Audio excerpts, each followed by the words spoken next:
another girl that ended up working in the administration area of Coca-Cola in the capital Managua.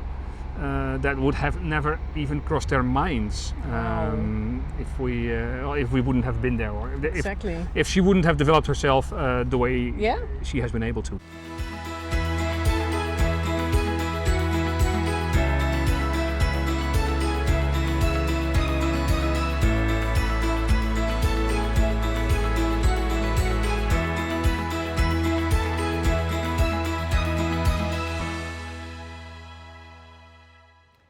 I'm going to talk with Marcel Zuidhof about his life purpose. What drives him to start hotels in countries in development with the aim of investing the entire profit into education for children who cannot afford schooling? Marcel. Hey, Gillette. You started a hotel in 2008 in Nicaragua, and you have opened and are planning to open more hotels in other countries in development with the aim of investing the entire profit into education for local children who cannot afford schooling. Yeah. What drives you to do that? Well, children still have their future in front of them. So an investment in a child's education is going to provide returns to him or herself and the country and the families for dozens of years, for their entire lives. Because of our education, the fact that we could have an education and decide who we wanted to be in life, opened so many doors for us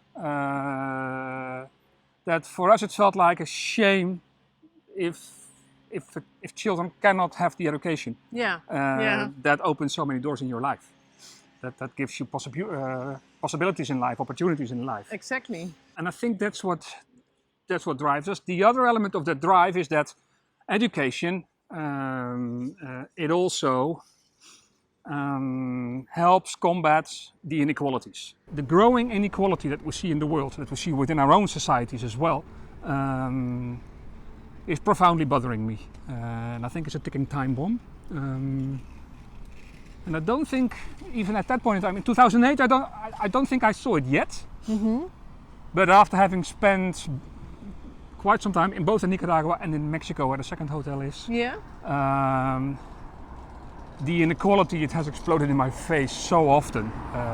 There's a top layer of society that's extremely rich, at the expense of the big layers at the bottom of society. And then you see this terrible wealth next to this terrible poverty, which we are not used in the Netherlands. No.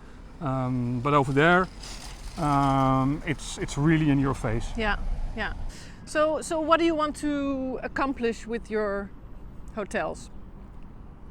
With the money you want to invest in education, what is your goal? The direct goal is to help as many children as possible to finish their education, that they want, that they seek, so that they can shape their own lives, take their lives in their own hands. But on another abstract level, our goal is that many more hotels in the world will learn from what we do and see that tourism can give back. Tourism can contribute to the societies where the activity is. And I think the tourists will enjoy it even more if he or she finds out that when traveling and staying at a place like ours, or being on a tour with a sustainable tour operator,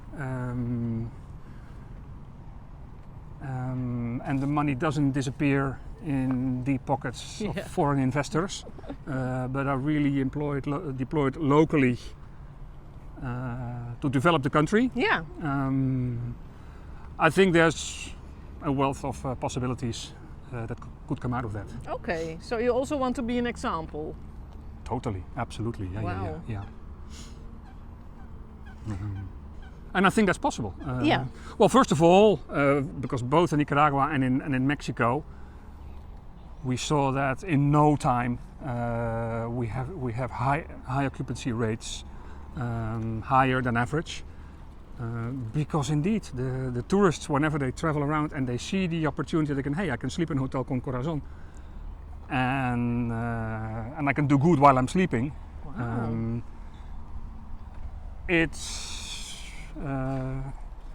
Our numbers are better than the average competitor because we have higher occupancies. So it pays off to be a socially responsible company. Yeah. And what is your dream? Well, there's the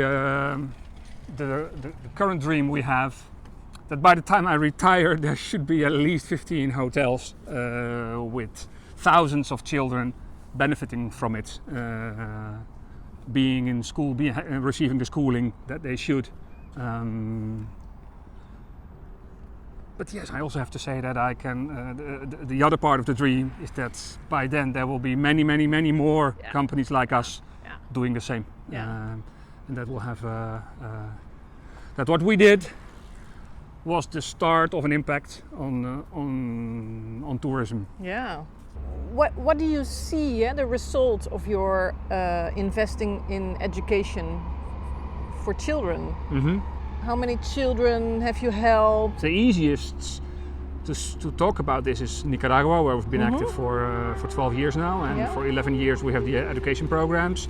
And there are two rural communities around the city of Granada where we invest our profits, and those communities of 400 or 500 families, I believe.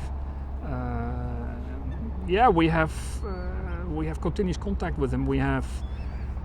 There's 6, 7, 8 teachers that are on the payroll of the hotel that go into those communities and give tutoring classes in the afternoon, give homework support. We pay scholars. Okay, so they go to the children. They go to the children. Okay. Yeah.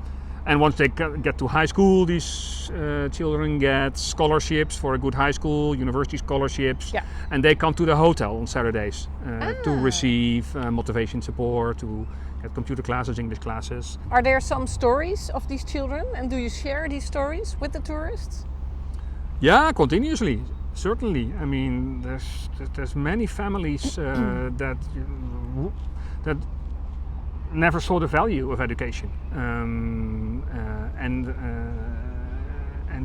when they go through the program and these children get very often they get a first like part-time job in the hotel on Saturday morning, Sunday morning, or on the weekends, and then this world opens up for them, and there's a lot more possible for my kids than just working on the fields as we do, and then you end up we had one girl working in the reception of the hotel, another girl that ended up working in the administration area of Coca-Cola in the capital Managua. That would have never even crossed their minds if we wouldn't have been there, or if she wouldn't have developed herself the way she has been able to. And there's countless examples of children that have now are graduated from high school, and at least have a slightly better opportunity than their parents had. But there's many that even finish secondary school, high school, or even university, that obviously then become example for the rest of the children in those communities. Wow, yeah.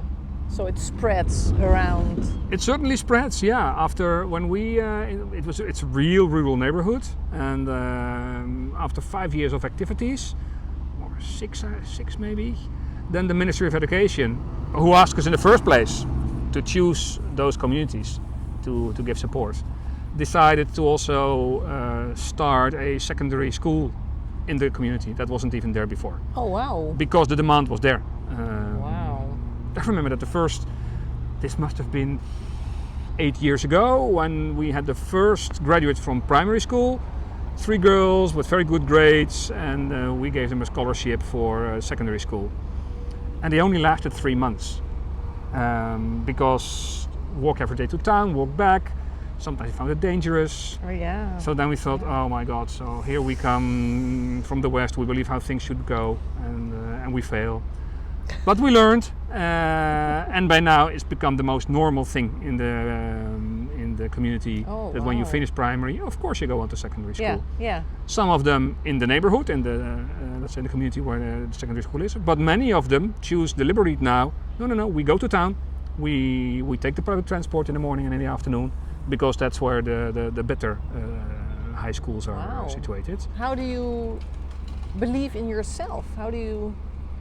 I always, and I think as most people, have this deep down inside, this doubts. Am I skilled enough? Do I have everything what it takes? And I don't. I mean, I don't have everything that it takes.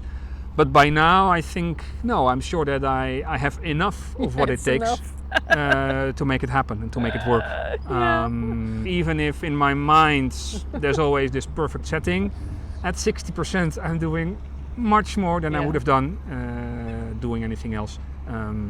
So whatever I contribute is more than enough to make this work. Yeah. What is happiness for you?